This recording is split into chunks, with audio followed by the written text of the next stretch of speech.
So welcome back, guys. What we just do is go to define section property frame section. I will just change this, make it uniform all through.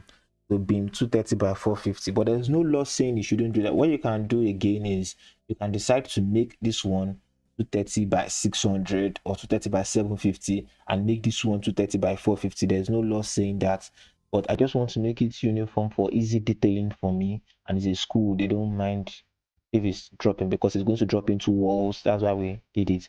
I will make it 230 by 600. So define section property frame section. I'll change this name beam 230 to modify. So let me just change the name first to 600, and I'll choose my depth as 600.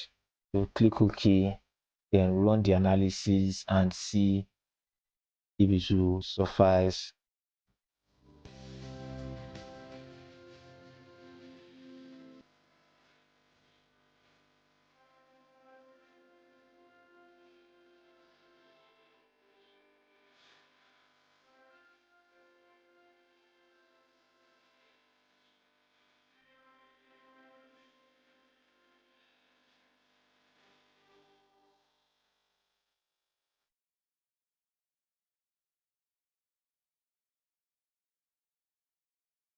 Okay, so after the analysis, what we'll do is just select this and redesign again. Once you click it, the design begins.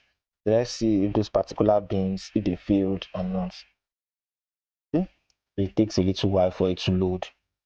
A beam actually passed for this, so you can just select this value to get for your syrup. So once you put the value in the Excel sheet that you design, it will provide the syrup for you. Now, one thing I forgot to explain while explaining the syrup is that the value you get is a function of is a function of the spacing.